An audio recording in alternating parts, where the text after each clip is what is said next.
இந்திரா காந்தி கச்சத்தீவை கொடுத்துட்டாங்க. கொடுத்ததுக்கும் கலைஞருக்கும் திமுகவுக்கும் எந்த சம்மந்தமும் கிடையாது. ஏன்னா அப்போ அவங்க கூட்டணியிலே கிடையாது. இந்தியாவின் மிகப்பெரிய பணக்கார சென்டரெல்லாம் எங்கே இருக்குதோ அவன் வயிற்றில் அடிச்சிட்டாங்க நேராக. புத்தர் சிரித்தார் அப்படின்னு செய்தி வெளியிட்டாங்க. அணுகுண்டு தயாரிச்சிட்டாங்க. புத்தர் சிரித்தார்ன்றது அதுதான் கோட் வேர்டு. இந்திரா காந்தி பண்ணதான் அணுகுண்டு சோதனை. அணுகுண்டு வச்சிருக்கிற நாடுகளோட லிஸ்ட்டு இந்தியா போயிடுச்சு. இப்போ பார்த்தோம்னா மொத்தமே உலகத்தில் 9 நாடுகள்கிட்ட தான் அணுகுண்டு இருக்குது, வேறு யார்ட்டையும் கிடையாது. கற்பனையை உருவாக்குறதுக்கு தான் அந்த கதை சொல்கிற பழக்கம். அதனால தான் என்ன அது சீமான் சக்ஸஸ். கச்சத்தீவை தாரவாத்திட்டாரவனே மற்ற எல்லாம் கற்பனைக்கு போயிடுது. அந்த கச்சத்தீவு கொடுக்கறதுக்கு முன்னாடி எப்படி இருந்ததோ அப்படியே தான் இன்றைக்கும் இருக்குது. வழக்கம் போல் எல்லா கேஸையும் கலைஞர் மேலே எழுதுன்ற மாரி இந்த கேஸையும் கலைஞர் மேலே எழுதி வச்சுருக்காங்க.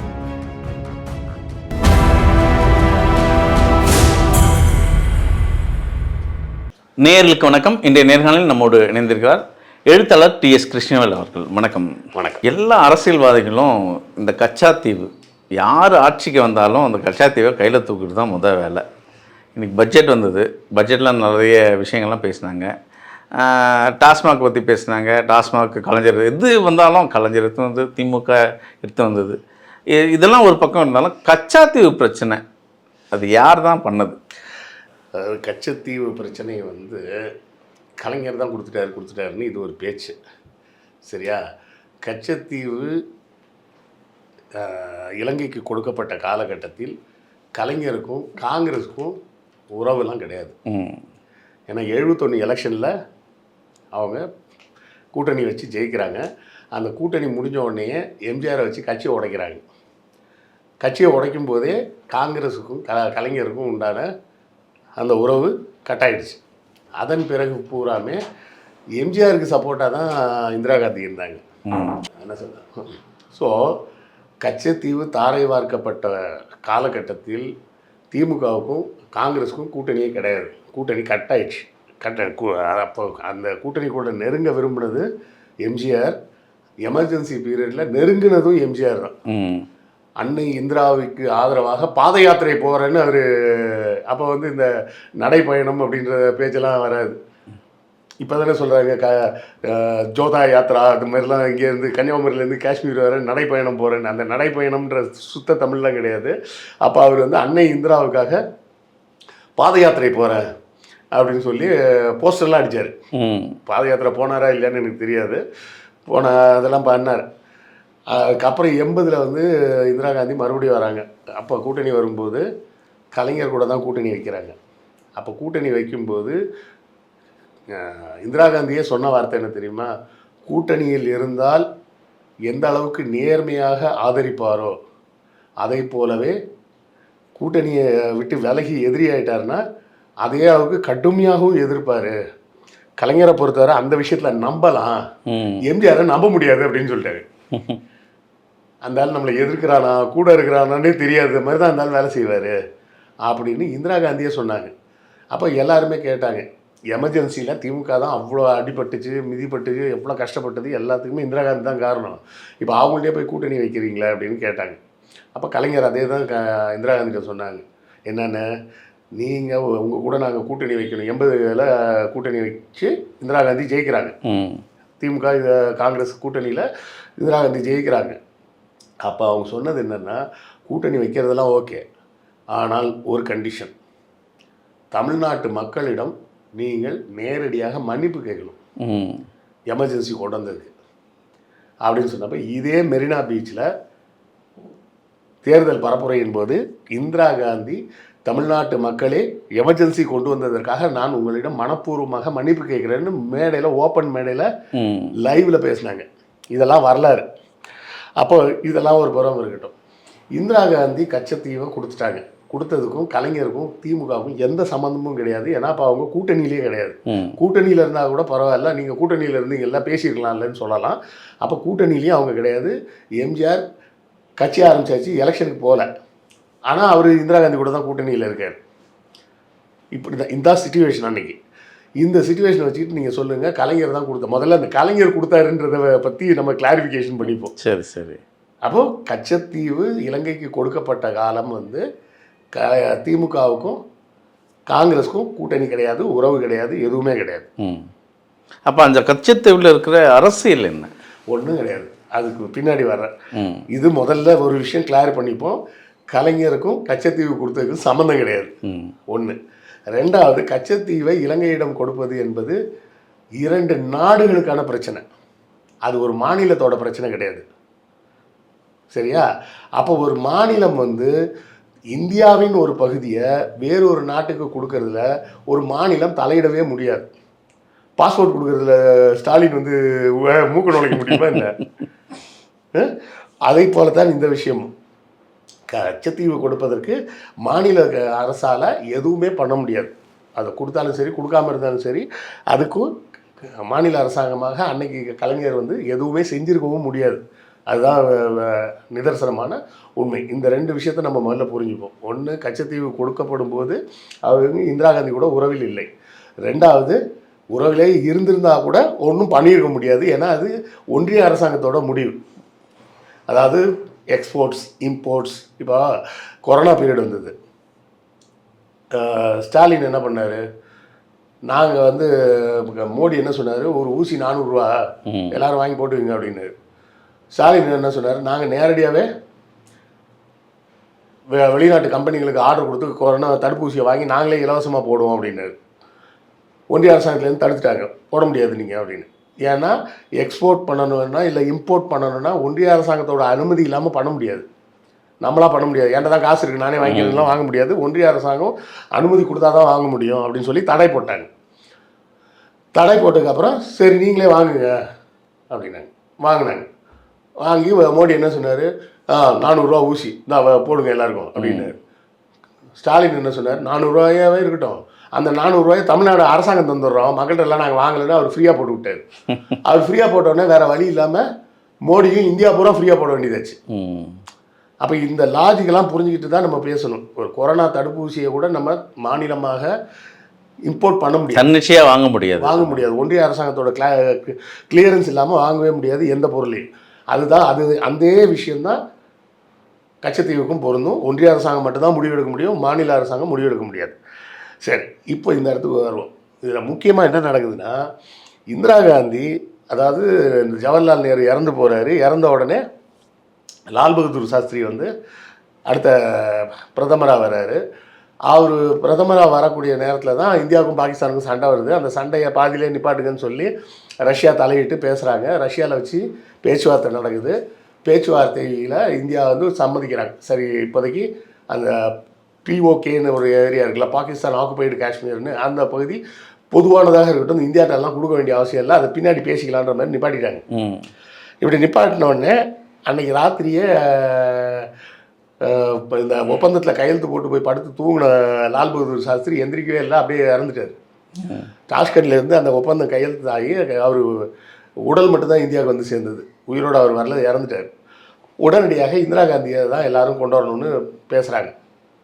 அப்போ இந்திரா காந்தியை கொண்டு வராங்க. கொண்டு வந்தால் அங்கே காங்கிரஸில் இருக்க பழைய பெருச்சாலிங்கெல்லாம் இருக்கும்ல, அவங்க பூரா அதுக்கு எதிர்ப்பு தெரிவிக்கிறாங்க. அப்போ எதிர்ப்பு தெரிவிக்கும் போது இந்திரா காந்தி என்ன பண்ணுறாங்க? கட்சியை உடச்சி 2ஆக பிரியுது.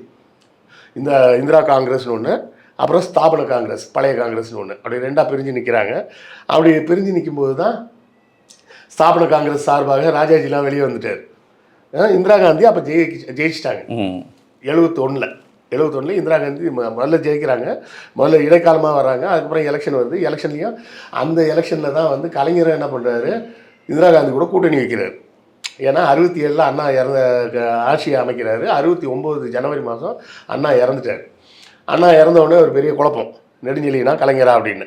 அப்போ அந்த நேரத்தில் பெரியார் வந்து உள்ள மூக்க நுழைச்சி, நாவலர் கொஞ்சம் விளைவிக்கிறது நல்லது, இந்த பதவிக்கு நாவலரை விட கலைஞர் தான் சூட்டபிள் அப்படின்னு அவர் விடுதலையில் எழுதிட்டார்.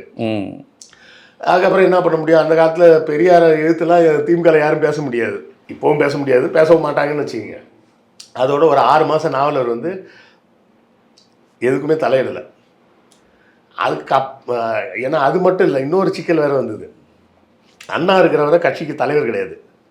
அப்போ கலைஞர் என்ன ப்ரப்போசல் கொடுக்குறாருன்னா, நான் சிஎம்மாக இருந்துக்கிறேன், பொதுச் செயலாளராக நான் இருக்கிறேன், கட்சிக்கு தலைவராக நெடுஞ்செழியனை போடுவோம் அப்படின்ற. எப்படி கட்சிக்கு தலைவராக நெடுஞ்செழியனை இருக்கட்டும், நான் அண்ணா இருந்த பொதுச் செயலாளர் போஸ்ட்டில் இருந்துக்கிறேன், நான் முதலமைச்சராக இருக்கிறேன், நீங்கள் தலைவராக இருங்க கட்சிக்கு அப்படின்னு ஒரு சமரசம் பேசுகிறாங்க நெடுஞ்செழியன். இந்த ஏவிஎம் கல்யாண மண்டபத்தில் தான் அந்த பேச்சுவார்த்தைலாம் நடக்குது. இது கேள்விப்பட்ட உடனே பெரியார் மறுபடியும் இன்னொரு தலையங்க எழுதிட்டாரு. கட்சிக்கு ஒரு தலைமை, ஆட்சிக்கு ஒரு தலைமைலாம் இருந்தால் விளங்காது, ரெண்டும் ஒன்று தான் இருக்கணும் அப்படின்னு அடுத்த பாலையும் போட்டார். நெடுஞ்செழியன் ரொம்ப டென்ஷன் ஆகிட்டார். எனக்கு பொதுச் செயலாளர் வேணாம், தலைவர் வேணாம், எதுவும் வேணாம், நான் போகிறேன் அப்படின்ட்டு போயிட்டாரு மொத்தமாக. அப்புறம் கலைஞர் வந்து தலைவராகிட்டார். கலைஞர் சிஎம் ஆகிட்டார் 69. ஒரு 6 மாதம் நாவலர் வரவே இல்லை எங்கேயுமே. அதுக்கப்புறம் எல்லாத்தையும் பேசி திரும்ப கூப்பிட்டு வந்துட்டாங்கன்னு வச்சுக்கோங்க. 71 அந்த எலெக்ஷன் வருது ஒன்றிய அரசாங்கத்துக்கு. அப்போ கலைஞர் என்ன பண்ணுறாருன்னா, இப்போ நான் முதலமைச்சராக இருக்கிறது அண்ணாவோட சீட், அது ஏன் சீட் இல்லை. மக்கள் வந்து என்ன முதலமைச்சராக தேர்ந்தெடுக்கலை, அண்ணாவை தான் தேர்ந்தெடுத்தாங்க. எடப்பாடி மாதிரி எப்போ? ஆமாம், எடப்பாடி மாதிரி நான் அந்த மாதிரிலாம் நான் உட்கார முடியாது அப்படின்னு சொல்லி ஆட்சியை ரிசைன் பண்ணிட்டார். ஆட்சியை நீங்களே கலைச்சிருங்க, நாங்கள் எல்லாரும் ரிசைன் பண்ணுறோம் அப்படின்னு ரிசைன் பண்ணிட்டு புதுசாக எலெக்ஷனை சந்திக்கிறோன்ட்டு. அப்போ 71 மறுபடியும் எலெக்ஷன் வரும்போது இந்திரா காந்தி ஜெயிச்சிட்டாங்க, கலைஞரும் ஜெயிச்சிட்டாரு. இங்கே சிஎம் ஆகிட்டார் அவர், அவங்க பிரதமர் ஆகிட்டாங்க. இதுக்கு அப்புறம் தான் டஃப்பான சில வேலைகள்லாம் இந்திரா காந்தி எடுக்கிறாங்க. முதல்ல 2 விஷயம் எடுக்கிறாங்க. என்னென்னா, மன்னர் மானியம் ஒழிப்புன்னு ஒன்று கொண்டாடுறாங்க. இந்த மன்னர் மானியம்ன்றது என்னன்னா, பிரிட்டிஷ்காரன் ஆட்சிக்கு வந்தான் பார்த்தீங்களா, கிழக்கிந்திய கம்பெனி ஆட்சிக்கு வந்து அப்புறம் பிரிட்டிஷ்லாம் வந்தால, அப்போ இருந்து இந்த குட்டி குட்டி சமஸ்தானத்தை பூரா ஈஸ்ட் இந்தியா கம்பெனியும் பிரிட்டிஷும் நாங்களே நடத்துகிறோம், உங்களுக்கு மாதம் ஒரு அமௌண்ட் கொடுத்துறோம், நீ வரி வசூல் பண்ணி மக்களுக்கு வேலை செஞ்சு அதில் மிச்சம் வர காசை வச்சுலாம் பண்ணுறேன்றல்ல, அந்த மிச்ச காசு எவ்வளோ வரும்? வருஷத்துக்கு 1 லட்ச ரூபா வருமா வச்சுக்குவோம். நீ ஒரு வேலையும் செய்ய வேணாம். ஹைதராபாத் நிசாமுக்கெல்லாம் வருஷத்துக்கு 10 லட்ச ரூபா கொடுத்தாங்க. அந்த காலத்தில் 10 லட்சம்ன்றது எப்போ நான் சொல்கிறது 1800, கிட்டத்தட்ட ஒரு 200 வருஷத்துக்கு முன்னாடி 10 லட்சம் தான் இன்றைக்கி என்ன ரேட் இருக்குன்னு கணக்கு போட்டு பார்த்துக்கங்க. அப்படி அந்த மன்னர் மானியம்னு ஒன்று, அதிகபட்சம் 10 லட்சம், குறைஞ்சபட்சம் வருஷத்துக்கு 10,000 இந்த பணம் கொடுத்துக்கிட்டே இருக்காங்க. யார்? கிழக்கிந்திய கம்பெனி கொடுக்குது. அப்புறம் பிரிட்டிஷ் ஆட்சின்னு வரும்போது அவங்க கொடுக்குறாங்க. இந்தியா சுதந்திரமானதுக்கப்புறம் இந்திய அரசாங்கமும் கொடுத்துக்கிட்டு இருக்காங்க. எப்போ வர? 1970 வரை. அதாவது திருநெல்வேலி பக்கத்தில் சிங்கம்பட்டி ஜமீன்னு ஏதோ ஒரு ஜமீன் பேர் சொல்லுவாங்க, 2 ஜமீன் சொல்லுவாங்க, சிங்கம்பட்டி சொக்கம்பட்டி ஜமீன் ஏதோ 2 சொல்லுவாங்க. அவங்களுக்குலாம் வருஷத்துக்கு 10,000 ரூபா. எப்போ வர? 1970 வரை கொடுத்துருக்காங்க. 1956 எங்கள் அப்பா வந்து அப்போ தான் வேலைக்கு வர்றாரு சென்னைக்கு. ஸ்டான்லி மெடிக்கல் காலேஜில் ஹெட் கிளர்க்காக வேலைக்கு ஜாயின் பண்ணுறாரு. அப்போ அவரோட சம்பளம் எவ்வளோ தெரியுங்களா? 60 ரூபா. 1956 60 ரூபா தான் சம்பளம்.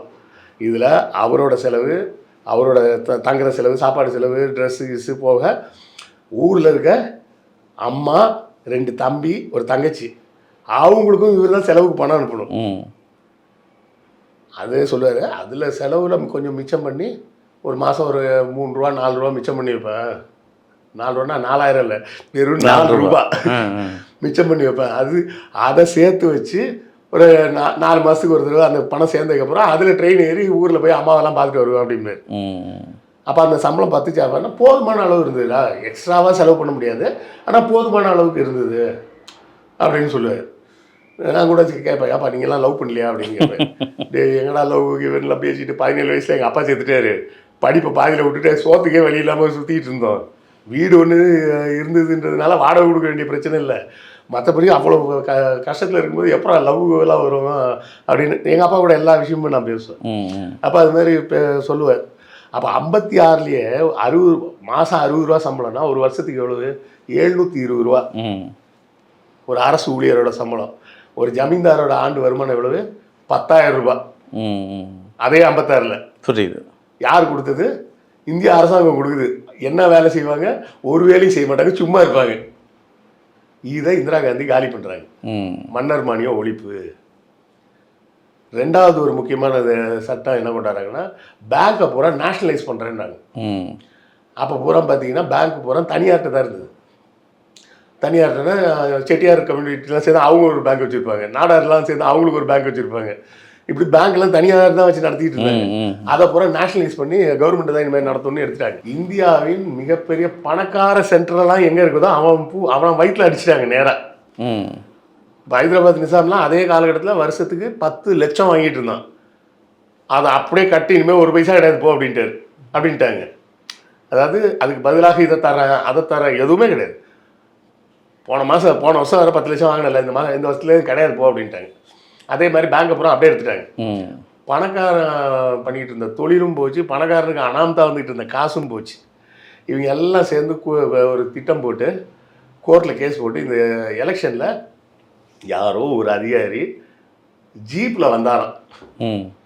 அந்த எலெக்ஷன் நடக்கிற டைமில் இவங்களை ஏற்றிக்கிட்டு ஜீப்லேயே இதிலே வந்தார். ஏதோ ஒரு அரசு வண்டியை பயன்படுத்தி வந்தாருன்னு சொல்லி அரசாங்கத்தை தவறாக பயன்படுத்தி இந்த எலெக்ஷனில் இந்திரா காந்தி ஜெயிச்சிட்டாங்க. மிஸ் அப்ரவேஷன் ஆஃப் பவர்ஸ், அது தன்னுடைய அதிகாரத்தை துஷ்பிரயோகம் பண்ணி எலெக்ஷனை ஜெயிச்சிட்டாங்க அப்படின்னு சொல்லி கேஸை போட்டு கோர்ட்டில் ஆமாம் இவங்க ஜெயிச்சது செல்லாதுன்னு அறிவிச்சிட்டாங்க. இது எந்த ஆண்டு? 24 74 கடைசியில் நினைக்கிறேன் தீர்ப்பு வர்றது 74 கடைசியில் தான் வருது. அப்போ தான் வந்து இந்திரா காந்தி என்ன பண்ணுறாங்க, நைட்டோட நைட்டாக எமர்ஜென்சி அனௌன்ஸ் பண்ணிட்டாங்க.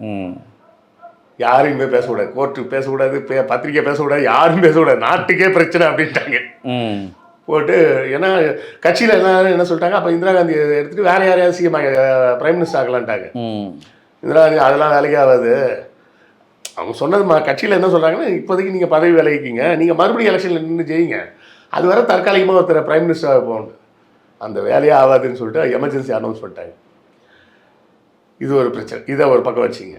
இன்னொரு பக்கம் பார்த்தீங்கன்னா கிழக்கு பாகிஸ்தானில் ஒரு பெரிய பிரச்சனை ஓடுது. அப்போ வந்து இந்தியா சுதந்திரம் அடையும் போது பாகிஸ்தான் வந்து 2ஆக பிரித்து கொடுத்தாங்க. ஒன்று பாகிஸ்தான், இன்னொன்று கிழக்கு பாகிஸ்தான். கிழக்கு பாகிஸ்தான்றது தான் இப்போ இருக்க பங்களாதேஷ். அது அப்போ பேர் வந்து கிழக்கு பாகிஸ்தான் தான் பேர். பாகிஸ்தானில் என்ன ஒரு சட்டம் கொண்டாடுறாங்கன்னா, இனிமேல் உருது தான் அரசாங்க மொழி, எல்லா கம்யூனிகேஷனும் உருதுல தான் இருக்கணும் அப்படின்னு ஒரு சட்டம் போடுறாங்க. அப்போ இந்த கிழக்கு பாகிஸ்தானில் இருக்கவங்க பூரா என்ன சொல்கிறாங்க, எங்கள் தாய்மொழி வந்து வங்காள மொழி.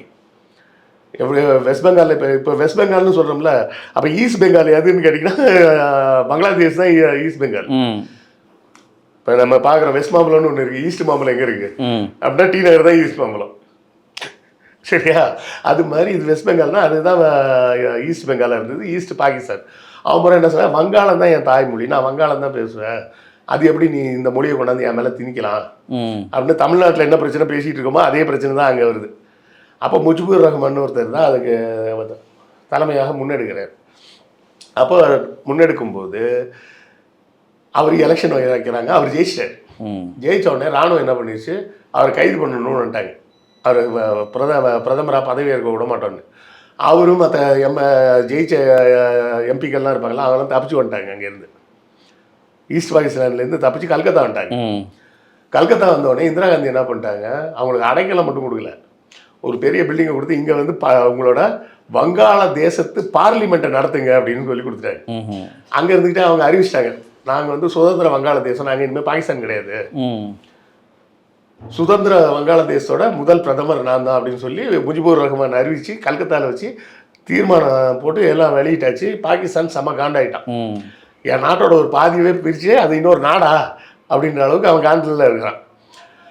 இப்போ ஆனால் பாகிஸ்தானுக்கு வந்து அமெரிக்கா சப்போர்ட் அன்னைக்கே. இப்போ இந்திரா காந்தி என்ன பண்ணுறாங்க, ஒரு சுற்றுப்பயணம் போகிறாங்க. அப்போ அமெரிக்காவில் நிக்சன் இருக்கார் பிரசிடென்ட், அவர்கிட்ட போய் இங்கே பாருங்கள், பாகிஸ்தான் பண்ணுறதுலையும் தப்பு இருக்குது, நீங்கள் அதையும் பார்க்கணும், நீங்கள் எதுக்கு எடுத்தாலும் சும்மா பாகிஸ்தான் சப்போர்ட்லாம் சொல்லக்கூடாது. அவர் என்ன சொல்கிறாரு, அப்படிலாம் முடியாது, பாகிஸ்தான் தான் நான் சப்போர்ட்.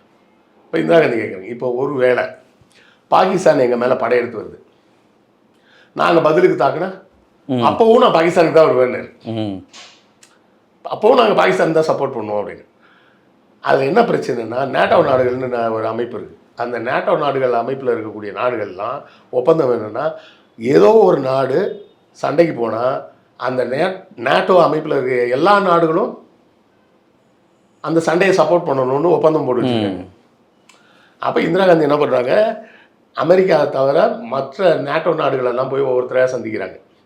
முதல்ல ஃப்ரான்ஸை தான் போய் பார்க்குறாங்க. ஃப்ரான்ஸை போய் பார்த்துட்டு அவங்க என்ன சொல்கிறாங்க, நீங்கள் நல்லா யோசிச்சு பாருங்கள், அமெரிக்கா கூட நான் சண்டைக்கு போனேன்னா நீங்கள் அமெரிக்காவை சப்போர்ட் பண்ணுறதுல நியாயம் இருக்குது. பாகிஸ்தானை நான் நேரடியாக போய் தாக்கி சண்டை வந்து அப்போ அமெரிக்கா பாகிஸ்தானுக்கு சப்போர்ட் பண்ண வந்தாலும் அப்போ நீங்கள் அமெரிக்காவுக்கு சப்போர்ட்டுக்கு வர்றதுக்கு நியாயம் இருக்குது. பாகிஸ்தான் என் மேலே படையெடுத்து வந்தால் நான் பதிலுக்கு அவனை அடித்தா ம் அப்போ அமெரிக்கா வரும். அப்போவும் நான் வருவேன்னு சொன்னால் நீங்கள் சொல்கிறது எப்படிங்க நியாயம் அப்படின்னு கேட்டவுடனே ஃப்ரான்ஸ்காரர் யோசிச்சா, ஆமாம் சரிதாங்க, அப்படி பாகிஸ்தான் முதலில் தாக்கி அதுக்காக அமெரிக்கா உள்ளே வந்தால் நாங்கள் அமெரிக்காவுக்கு சப்போர்ட்டாக வரல அப்படின்னு நேட்டோ நாடுகள்கிட்ட மற்ற நாடுகள்கிட்ட எல்லாம் பேசி ஒரு மாதிரி அவங்களெல்லாம் கூல் பண்ணிட்டாங்க. இது முடிஞ்சுது. அடுத்தால மானேக்ஷானு அவர் தான் ஹெட்டு மிலிட்ரிக்கு. அவர்கிட்ட கேட்குறாங்க, இப்போ உங்களுக்கு இப்போ நான் ஓகே சொன்னேன், எத்தனை நாளில் உங்களால் ஈஸ்ட் பாகிஸ்தானை கைப்பற்ற முடியும் அப்படின்னு கேட்டப்போ அவர் வந்து ஒரு 12லேருந்து 15 நாளைக்குள்ளே நான் பிடிச்சிடுவேன் அப்படின்னு. சரி அப்படியே வைங்க வாரமா அப்படின்னு சொல்லி எவ்வளோ வேலை பார்த்துருக்காங்கன்னு பாருங்க. சரி அப்படியே வைங்க அப்படின்னு சொல்லிட்டு இப்போதைக்கு இந்தியாவுக்கு ரொம்ப பக்கத்தில் இருக்கக்கூடிய அமெரிக்காவோட கடற்படை கப்பல் எதுன்னு பாரு அப்படின்னாங்க. ஆஸ்திரேலியா கிட்ட ஒன்று நிற்கிது, அது ஒன்று தான் இருக்குதுல பக்கத்தில் உள்ளது. அது இங்கேருந்து இங்கே வரக்கு எவ்வளோ நாள் ஆகும்னு கேட்டால் 15 நாள் ஆகுன்றாங்க.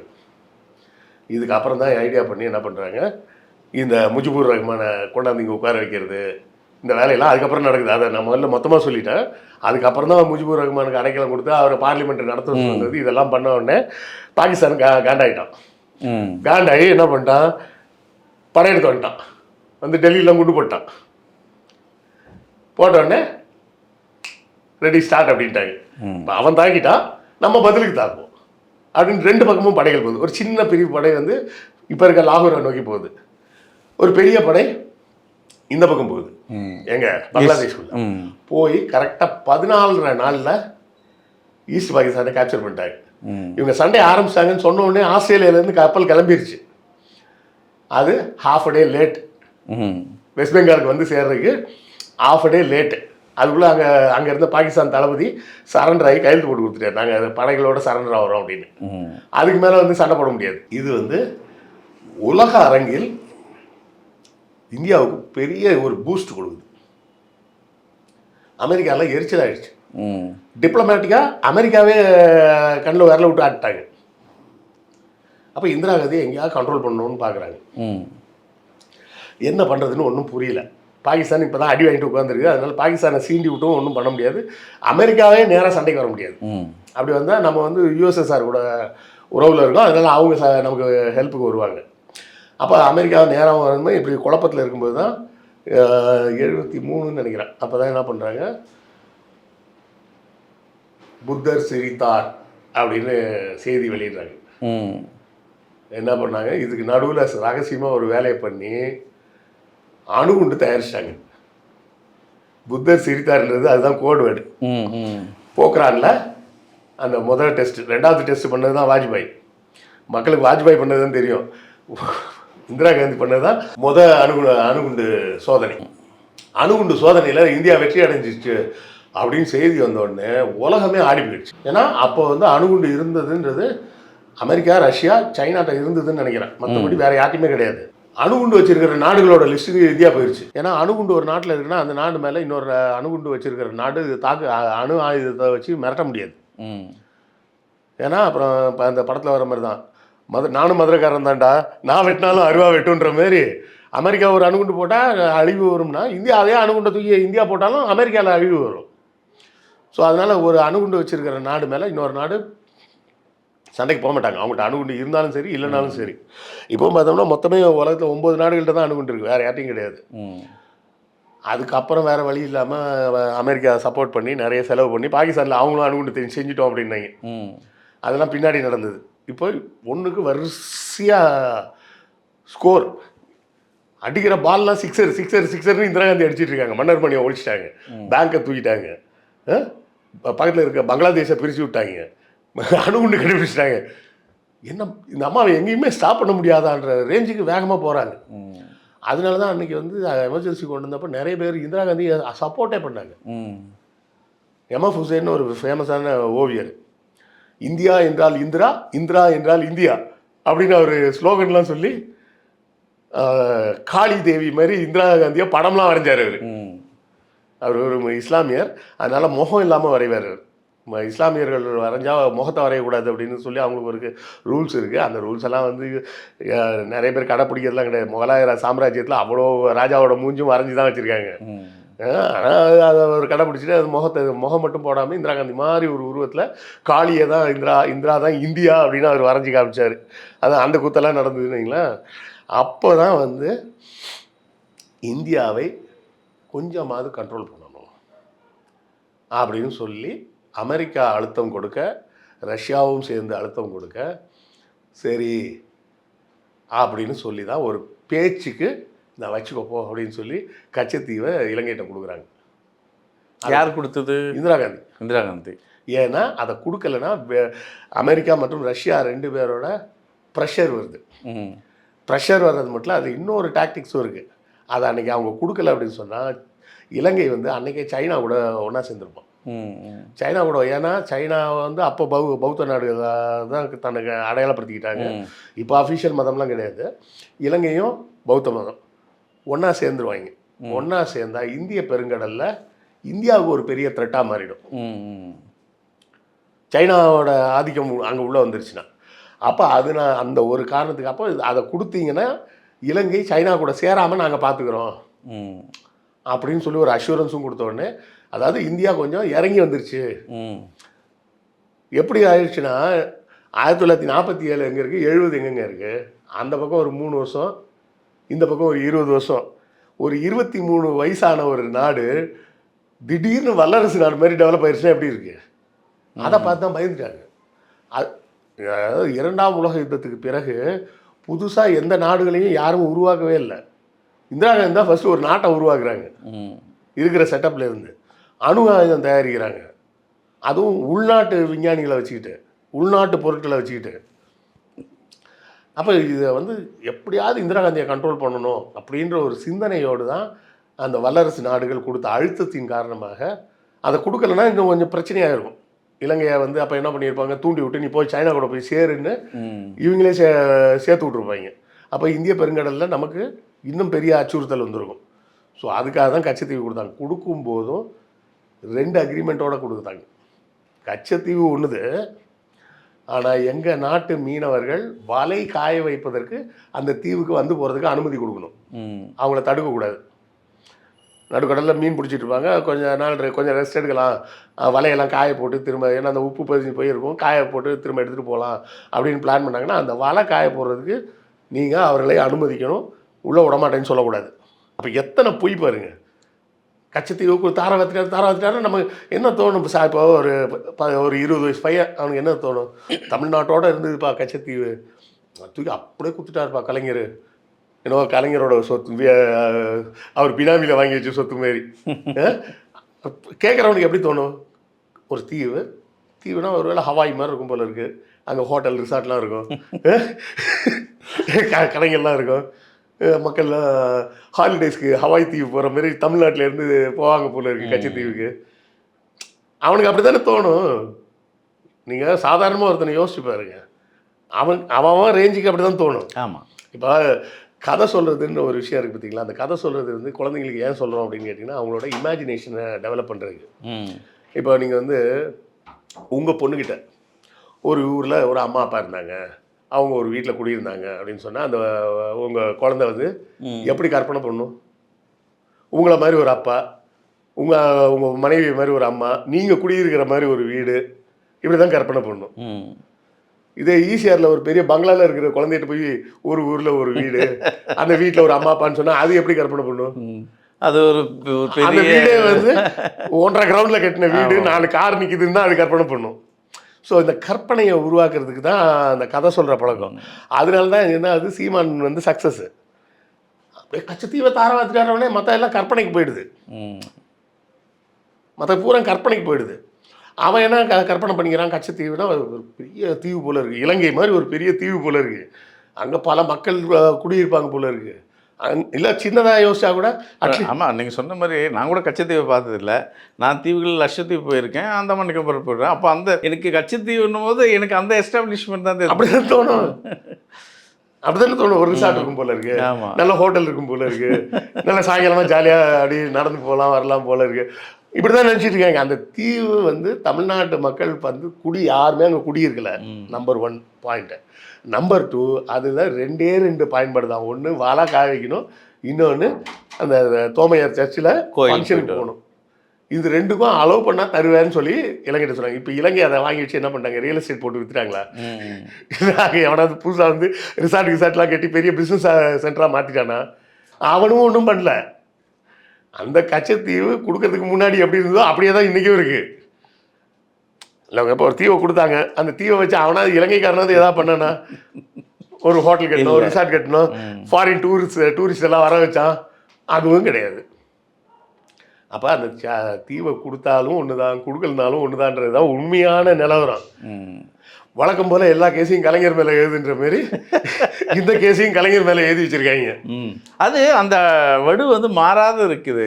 இப்போ நீங்கள் சொல்கிற கதை வந்து 75லேருந்து ஆரம்பித்த கதை, இன்றைக்கி 2026 இன்னும் கச்சாத்தீவை கலைஞர் தாரவாத்துறாருன்றாங்க. அது கலைஞரோட அப்போ விட்டு சுத்தா இல்லை அவர் தாரவாக்குறதுக்கு. அதை கொடுக்கணுன்னா ஒன்றிய அரசாங்கம் தான் கொடுக்க முடியும். அதை ஏன் மீட்காமல் இருக்காங்கன்னா அதை மீட்க வேண்டிய அவசியம் இல்லை. அதுக்கு என்ன பயன்பாடோ அந்த பயன்பாடுக்கு இன்னும் அதுக்கு யூஸ் ஆகிட்டு தான் இருக்குது. இன்றைக்கி வேறு யாரும் அங்கே போய் குடியேற விரும்பலை. அங்கே வேறு எந்த வசதியும் கிடையாது, தண்ணி வசதியோ எதுவுமே கிடையாது. அப்போ அந்த தீவு எதுக்கு ஒன்றுக்கும் யூஸ் ஆகாது. அதுக்கு அவனே வச்சுட்டு போகிறான்ப்பா அப்படின்னு விட்டாங்க. அவ்வளோதான். அதை நான் கொடுத்த எல்லாம் செல்லாதுப்பா திருப்பி கொடு அப்படின்னு வாங்கி மட்டும் என்ன பண்ண போகிறோம்? புரியுது. இப்போ கச்சத்தீவை திருப்பி கேளு. இல்லை, அது மாதிரி வாங்க முடியுமா? இல்லை, வாங்குறவனே வச்சுப்போம். வாங்கி என்ன பண்ண போகிறீங்க? இதே வலையை தான் காய வைக்க போகிறீங்க, இதே சர்ச்சுக்கு தான் போக போகிறீங்க. அதானிக்கு அம்பானிக்கு கொடுக்கலாம்ல. கொடுத்தா கூட அங்கே யூஸ் இல்லைன்ற.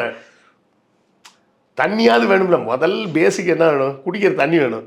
குடிக்கிற தண்ணி கூட கிடையாது அங்கே. அப்புறம் என்ன அதானிகிட்ட கொடுத்தா என்ன, அம்பானிகிட்ட கொடுத்தா என்ன, இலங்கையில் கொடுத்தா என்ன? அது ஒரு என்னன்னா இந்தியா கொஞ்சம் இறங்கி வந்துருச்சு அப்படின்னு உலக அரங்கில் காட்டுறதுக்காக செய்யப்பட்ட நாடகமாக கூட இருக்கலாம்.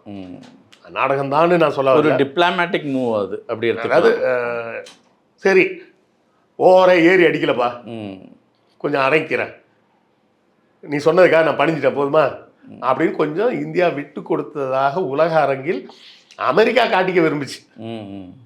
இப்போ நடக்கிற மாதிரி ட்ரம்ப் நான் தான் நிறுத்தினேன், நான் தான். அதே கதை தான், அதே கதை தான். அமெரிக்கா வந்து பார்த்தியா நான் இந்தியாவை பணிய வச்சிட்டேன், தீவிர நான் கொடுன்னு சொன்னேன், கொடுத்துட்டாங்க பார்த்தியா அப்படின்னு. கொடுக்கும்போது எப்படி கொடுத்துருக்குறாங்க? இப்படி தான் கொடுத்துருக்குறாங்க. வீடு உண்டு தான், எனக்கு டயர்டாக இருந்தால் நான் வந்து படுத்து தூங்குவேன், எனக்கு வாடகை விட்டுக்கிறேன். ஆனால் எனக்கு திடீர்னு பூஜை பண்ணணும்னு தோணுச்சுன்னா வருஷத்துக்கு ஒரு நாள் வந்து பூஜையெல்லாம் பண்ணுவேன், அப்புறமா நான் போயிடுவேன், ஆனால் வீடு உண்டு தான் அப்படின்ற மாதிரி தான் கொடுத்துருக்குறாங்களே தவிர மற்றபடி இவங்களா கற்பனையில் என்னெல்லாமோ நினச்சிக்கிட்டு ஒரு பெரிய தீவே போயிடுச்சு அப்படின்ற ரேஞ்சுக்கெல்லாம் பேசுறதுக்கு அங்கே ஒன்றுமே கிடையாது. பார்ப்போம். கச்சத்தீவோட ஒரு பெரிய அரசியல் குழப்பம் தீர்ந்து இருக்குன்னு நினைக்கிற மக்களுக்கு தொடர்ந்து பேசும். நேரத்துங்கிறதுக்கு மிக்க நன்றி. நன்றி.